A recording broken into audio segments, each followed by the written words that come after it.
السلام علیکم ناظرین، میں ہوں شاہد عباسی۔ آج الیکشن 2024 8 فروری کا جو ہوا تھا اس کے حوالے سے کچھ کیسز کی سماعت بھی چل رہی تھی اور کچھ ووٹنگ کاؤنٹنگ کا سلسلہ واپس انہوں نے کہا کہ ووٹ کاؤنٹ کیے جائیں، تو اس پر جو امیدواران ہیں انہوں نے کچھ تحفظات کا اظہار بھی کیا ہے۔ میں آپ کو کچھ کلپس سنواؤں گا، کچھ امیدواران کے کچھ ویڈیو پیغامات بھی ہیں، وہ پھر سنیں گے، اس کے اوپر پھر ہم تبصرہ کریں گے۔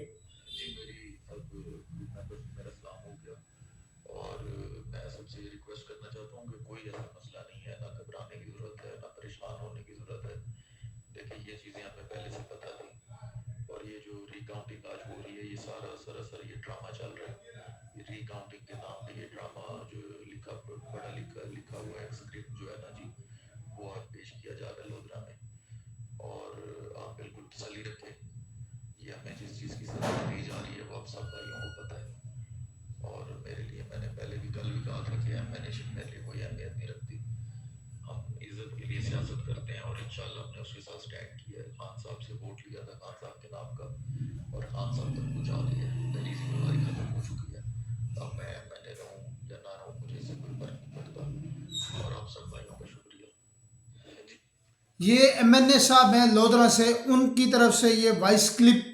چلا اور یہ میں نے آپ کو وائس کلپ سنوایا۔ ایک اور ویڈیو پیغام آیا ہے جو 3 منٹ 19 سیکنڈ کا ہے، اس کو بھی آپ سنیں گے، پھر آپ یہ ڈیسائیڈ کریں گے کہ ملک کے اندر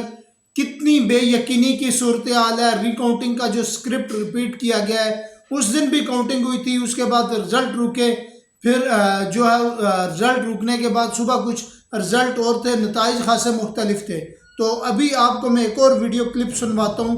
اس کے بعد اس کے اوپر بھی تبصرہ کریں گے۔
یہ ساری چیزیں بتا رہے ہیں، لودھرا سے یہ امیدوار ہیں، اور انہوں نے بتایا ہے کہ میرا الیکشن کمیشن آف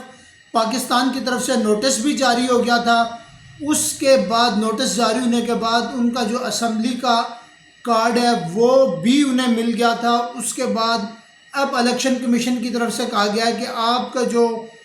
حلقے کی ری کاؤنٹنگ ہو رہی ہے، اور ری کاؤنٹنگ کے بعد جو ہے فیصلہ کیا جائے گا کہ آپ جیتے ہوئے ہیں یا نہیں۔ اتنا سارا پروسیس ہونے کے بعد، الیکشن کمیشن کی طرف سے نوٹس ہونے کے بعد،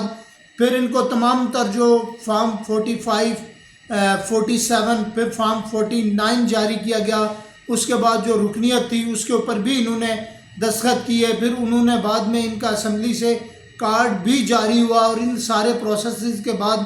آج پھر ان کی ری کاؤنٹنگ ہو رہی ہے۔ میرا خیال ہے کہ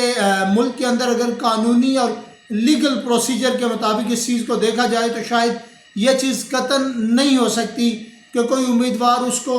نوٹیفیکیشن دیے جائیں، پھر اس کو سارے تمام تر جو لوازمات ہیں اس کو مکمل کیا جائے، اس کے بعد یہ ڈیسائیڈ کیا جائے کہ یہ ہارے ہوئے ہیں۔ لیکن پھر بھی ان کی طرف سے یہ ویڈیو پیغامات آئے ہیں، انہوں نے کہا ہے کہ میرا جو ہے وہ ایم این اے رہنا ضروری نہیں ہے، بلکہ ووٹ عمران خان کی امانت تھی جو مجھے ملا اور میں نے وہاں تک پہنچا دیا۔ اب لوگوں کو پتہ ہے کہ میں جیتا ہوا ہوں، لیکن مجھے چاہے یہ ہرائیں یا جس طرح کی بھی ٹرک استعمال کریں، کوشش کریں، میری جیت کو ہار میں یہ تبدیل نہیں کر سکتے۔ انہوں نے اپنے ویڈیو پیغام میں کہا ہے. یہ ویڈیو کلپ خاصا چلا بھی ہے اور اس کلپ میں دیکھا جا سکتا ہے کہ انہوں نے اپنے ہاتھ میں جو ہے فارم 49 بھی پکڑا ہوا ہے, فارم 47 بھی ہے اور فارم 45 بھی ہے, اور جو اسمبلی کا کارڈ ہے وہ بھی موجود ہے. میرا خیال ہے کہ شاید یہ ملک کے اندر اس سے بڑی کوئی زیادتی نہیں ہوگی کہ جو عوام نے جس نمائندے کو منتخب کیا ہے اس کو الیکشن کمیشن آف پاکستان کی طرف سے بھی ایکسیپٹ کیا گیا ہے, لیکن اس کے ایکسیپٹ کرنے کے بعد نوٹیفیکیشن جاری ہونے کے بعد پھر واپس جو ہے تو ری کاؤنٹنگ میں لایا جا رہا ہے. میرا خیال ہے ملک کے اندر یہ چیز نہیں ہونی چاہیے. چیف جسٹس آف پاکستان کو بھی انہوں نے استدعا کیا, عدلیہ کو بھی انہوں نے استدعا کیا کہ وہ اس معاملے میں انصاف کریں اور اس معاملے میں یہ جو کیا جا رہا ہے ان کے ساتھ اس چیز کو روکا جائے, اور جو ٹرو جو ہے وہ جسٹس ہے اس کو ہی مد نظر رکھ کر عوام نے جو مینڈیٹ دیا ہے, عوام نے جو نمائندہ سلیکٹ کیا ہے اسی کو ہی بطور نمائندہ رہنے دیا جائے. میرا خیال ہے یہ عوام کے لیے بھی بہتر ہوگا, اس نمائندے کے لیے بھی بہتر ہوگا اور حق اور انصاف کے لیے بھی بہتر ہوگا. اگر یہ چیز نہ کی گئی تو عوام کے اندر مزید جو بے یقینی ہے وہ بڑھتی جائے گی. اور ایک ادارہ ہے انٹرنیشنل فچ جس نے یہ کہا تھا کہ اگر یہ جو الیکشن ہوئے اس میں پاکستان تحریک انصاف کو بالکل ہی سائیڈ لائن کرنے کی کوشش کی تو عوام کے اندر جو عدم اعتماد وہ کم ہوگا, بلکہ پہلے سے بھی کم ہوتا چلا جائے گا, جس سے نقصان یہ ہوگا کہ ملک کو جو ہے وہ IMF سے شاید کہ معاہدے نہ ہو سکیں, پھر ان کو قسطیں منظور کروانے میں بھی مشکلات ہوں. ایسی صورتحال میں ملک بھی ڈیفالٹ کر سکتا ہے. تو یہ ساری صورتحال ہے, یہ سارے حقائق میں نے آپ کو رکھے ہیں کہ یہ جو ری کاؤنٹنگ کا سلسلہ ابھی پھر جاری ہوا ہے, پھر ضرورت پیش آئی ہے, اس کے اندر بھی چلو ان حلقوں کے آپ کریں جن کے میں مسائل ہیں یا ایشوز ہیں, لیکن جو حلقے ڈکلیئر ہو چکے ہیں کہ مکمل طور پر وہاں پہ امیدواروں کے فیصلے ہو چکے ہیں, ان کو کم سے کم ہمیں ریلیف دینا چاہیے اور کم سے کم جو جسٹس ہے وہ کرنا چاہیے. میرا خیال ہے کہ یہ نہ صرف اس امیدوار کے لیے بہتر ہوگا نہ بلکہ اس حلقے کی عوام کے لیے بھی بہت بہتر ہوگا. مجھے دیجیے اجازت, بہت شکریہ.